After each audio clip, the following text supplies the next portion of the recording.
Anos 2000, você chegando da escola aí, ou então na hora do almoço, ligava no SBT, nessa hora o que passava?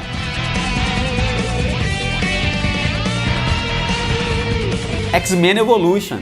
Isso mesmo, não só passava o X-Men Evolution, como depois passava a Liga da Justiça, mas muita gente aí cresceu com essa dobradinha aí de desenhos muito legais na hora do almoço, lá no SBT. Então, X-Men Evolution ganhou uma série de fãs aí, por tratar-se de uma série divertida, muito legal, em alguns aspectos muito fiel aos personagens nos quadrinhos. X-Men Evolution é o tema do Super Trivia de hoje. Vamos lá!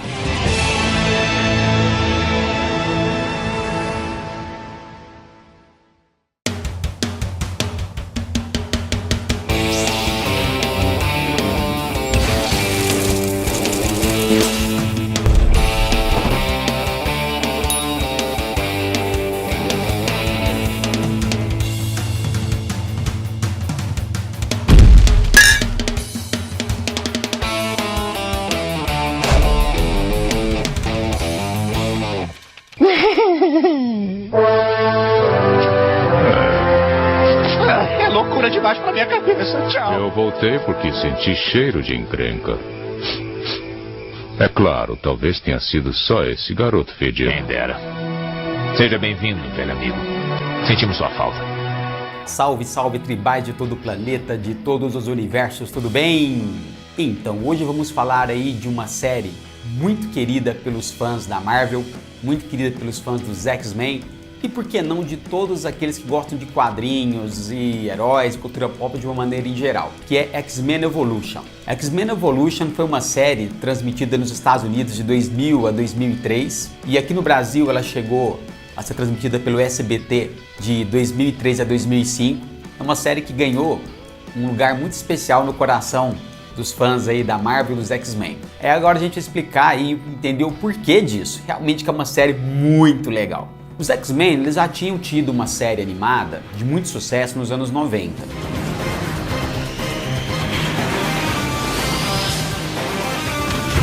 Que retratava os X-Men muito próximo do que eles eram nos quadrinhos dos anos 90 na época, principalmente a versão do Jim Lee.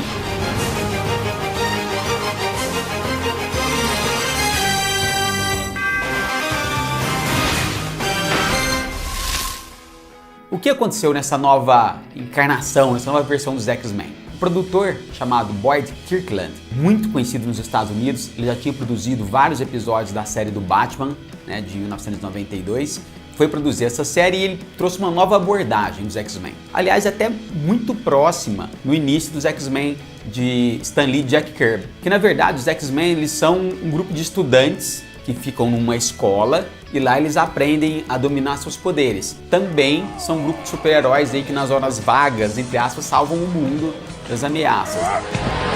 Não pode parar o Juggernaut! Mas eu posso tentar.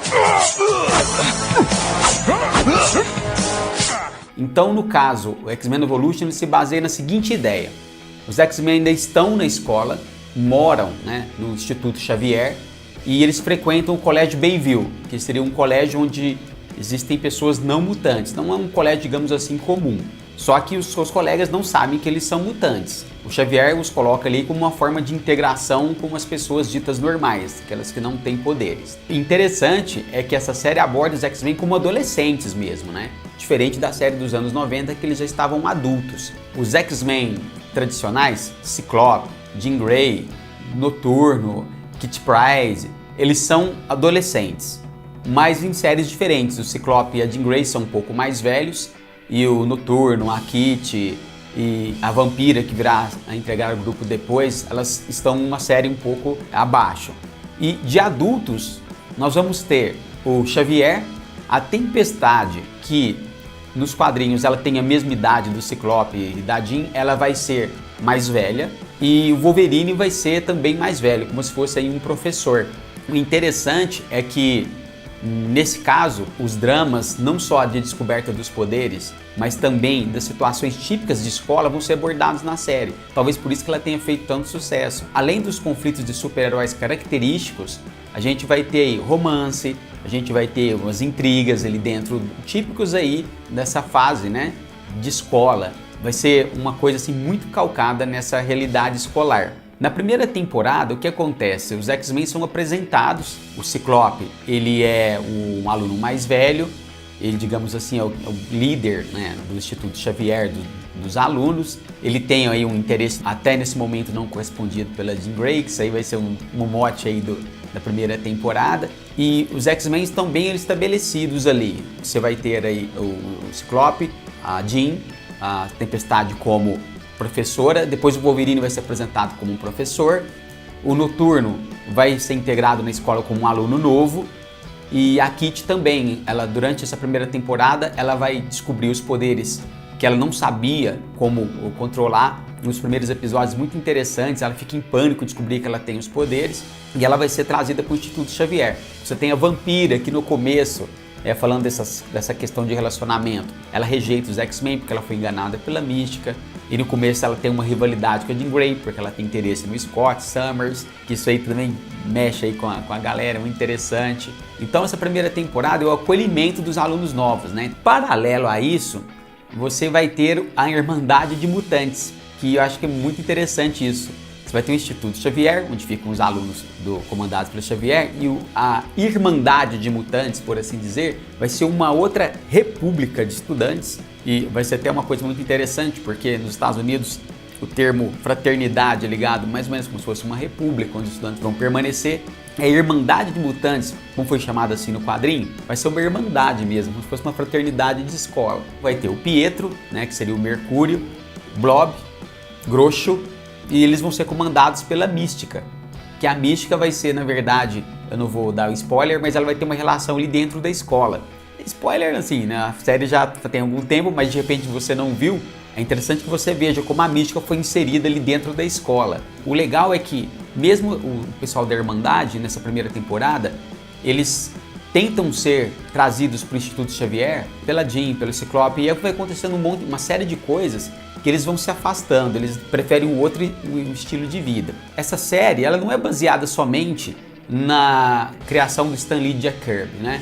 É muito injusto a gente falar isso, porque muitos personagens e muitas sagas que vão ser abordadas durante X-Men Evolution foram criadas pelo Chris Claremont, que foi aí o maior escritor dos X-Men de todos os tempos, John Byrne, foi um dos grandes desenhistas que revolucionou essa fase, mesmo o Jim Lee, Len Wein, que foi o criador do Wolverine, que ele criou também o Colossus, a Tempestade. Então são vários criadores que vão ter seus personagens expostos nessa mitologia dos X-Men ao longo do tempo. Não é só Stan Lee e Jack Kirby, pra gente ser bastante justo e honesto, né? Aliás, isso é uma coisa que eu sempre contestei nas abordagens do cinema, que eles esquecem do Chris Claremont, do John Byrne, que eles praticamente tornaram o X-Men um sucesso. Também nessa primeira temporada aparece o Evan Daniels, que ele é o sobrinho da Tempestade, um personagem criado para a série, que ele não existe nos quadrinhos, que é o Spike. Ele tem um poder aí meio estranho de soltar espinhos, né? Tipo uma coisa assim do corpo. Descoberto, né? Totalmente. Também na primeira temporada aparece aí o irmão do Ciclope, Alex Summers, que seria aí o Destrutor. Eu falava Destrutor quando eu era mais novo, mas ele aparece aí também nessa primeira temporada. Estão atacando e Wanda lidera o ataque. Ela vai ter que esperar. Está na hora de mexer com isso. Nessa segunda temporada vai ficar praticamente aí mais que revelado que o principal inimigo dos X-Men nem era a Mística. A Mística era apenas aí uma comandada do Magneto. O Magneto aí vai trazer sua nova versão da Irmandade de Mutantes, além desses da República, lá entre aspas, o Pietro, o Blob e o Groucho, né? Mas o Avalanche, que seria aí o líder desses meninos aí lá dentro da escola. Inclusive ele tem uma rivalidade com o Ciclope, o Lance Alvers. Ele vai ser uma espécie aí de um rival do Ciclope aí no comando dos grupos. Então vai ficar estabelecido que o Magneto comanda tudo isso. Vão aparecer alguns personagens muito marcantes na mitologia dos X-Men, como a Feiticeira Escarlate, que é a filha do Magneto. Vai ter uma história muito legal do Wolverine, que vai envolver o Capitão América. Eles vão ter uma história lá na Segunda Guerra Mundial. O Nick Fury, na sua versão mais próxima dos quadrinhos. Pelo que eu soube, agora você atende pelo nome de Wolverine, não é? Fury, eu tenho uma palavrinha pra você. Adeus. E um dos personagens mais queridos dos X-Men vai aparecer também, que é o Hank McCoy, o Fera, que é um professor no Colégio Bayview, e depois de um acontecimento ele vai integrar o Instituto Xavier.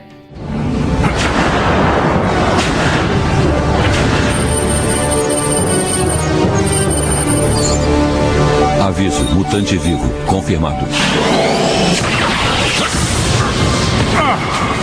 Já na terceira temporada, aí sim vão aparecer uns inimigos mortais dos X-Men, que são os Sentinelas, que são os robôs aí comandados por o Bolivar Trask, que seria aí um militar nessa versão, não gosta dos mutantes e então ele vai jogar esses robôs contra os alunos do Colégio Bayview. O interessante é que nesse processo, várias coisas vão acontecendo. Vão aparecer personagens como a Amanda Sefton, a namorada do Noturno. Nos quadrinhos ela vai ter uma outra versão.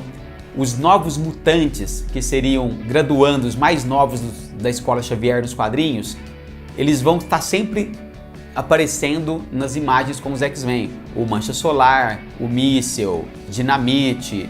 Então são todos personagens aí que nos quadrinhos pertenciam aos Novos Mutantes, eles vão conviver com os X-Men tradicionais. Inclusive, um X-Men tradicional é o Homem de Gelo, ele também começa a ter algum destaque nessa temporada. Um episódio muito legal é um dos quais os X-Men originais, o Fera, o Ciclope, a Jean Grey, o Anjo e o Homem de Gelo, eles vão atuar juntos. É como se fosse uma homenagem aí aos X-Men do Stan Lee e do Jack Kirby. Mas pra onde foi? Eu não sei, Fera, mas é de nosso maior interesse descobrir.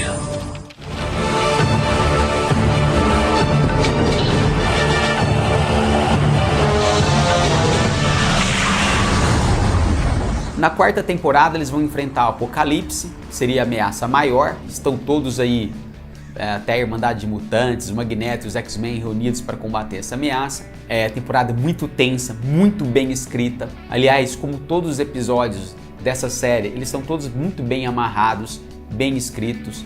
Eles trazem aí várias sagas dos quadrinhos de uma outra roupagem para essa série. Por exemplo, os Sentinelas, a aparição do filho do Xavier, os Morlocks, também tem uma outra saga. Eles vão aparecendo, sendo amarrados de uma forma magistral pelos roteiristas. Fora essa base dos quadrinhos que tem X-Men Evolution, eu recomendo porque ele é ao mesmo tempo igual aos quadrinhos e ao seriado dos anos 90, mas também muito diferente. É como se fosse um produto totalmente novo. Trouxesse aquele frescor assim de uma coisa totalmente inédita. Dá para você assistir a série independente de você conhecer ou não dos quadrinhos. Como eu disse, além do relacionamento dessa coisa herói e vilão, você tem aí os romances. Um dos mais marcantes aí seria o do Scott e da Jean, que ao longo do tempo eles vão, como se fosse uma série de televisão mesmo. Você vai torcendo para que aconteça alguma coisa lá no futuro, né? Você tem a Kitty. Outra coisa também que eu acho muito legal nessa série é que ela é muito fiel à essência dos personagens. Você vai estar vendo ou o Wolverine com as coisas que ele tem nos quadrinhos, ou o Ciclope com umas coisas que eles têm nos quadrinhos, o professor com aquela coisa toda de proteger seus alunos, o Fera com a sua intelectualidade. Então é uma série assim que você pode assistir, que você vai ter uma ideia, uma base do que seria o universo dos X-Men. Que nos quadrinhos é meio bagunçado, né? São cronologias muito difíceis, muitos anos de histórias, mas ali dá para você ver perfeitamente como é esse universo dos X-Men. Personagens clássicos vão aparecer, inimigos dos X-Men, como Mesmero, como o Fanático, além ali da própria mística e do Magneto. Então é como se você fizesse um passeio aí, um tour pelo universo dos X-Men, que foi construído ao longo do tempo, não só pelo Stan Lee e pelo Jack Kirby, como eu disse, mas pelo Chris Claremont, pelo John Byrne, pelo Jim Lee. É uma homenagem a vários criadores dos X-Men e é uma coisa interessante, Tribal. Hoje, quem vê no cinema, né, e nos quadrinhos, todo esse cuidado com os Vingadores, essa tensão com os Vingadores, né, sendo os principais heróis da Marvel, nem sonhava que na década de 90 os campeões de venda eram os X-Men. Nem de longe, né, personagens como Capitão América, como de Ferro, Vingadores chegavam perto. Eram os personagens mais populares da Marvel na época. Não é à toa que eles foram levados para o cinema primeiro. Por que isso? Porque a Marvel estava com um processo de falência na época e ela vendeu os direitos dos seus personagens para Fox e para Sony, né? E eles aproveitaram a popularidade desses personagens. Os X-Men, o filme foi lançado em 2000, X-Men Evolution foi 3 anos depois.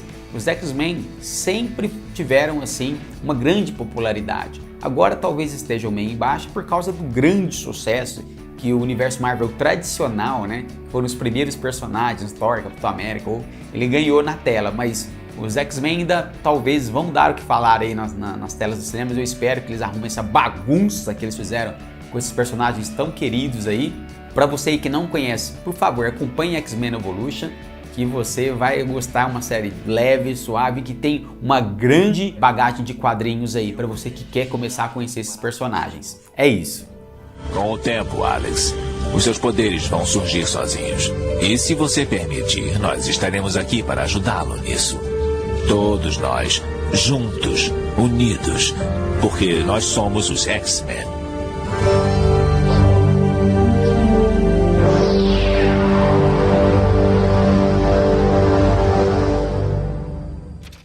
Então é isso aí, Tribal. Se você gostou do programa de hoje, nos acompanhe aqui nas redes sociais, se inscreva no canal, deem sugestões para nós e não se esqueça, afinal de contas somos todos da mesma tribo.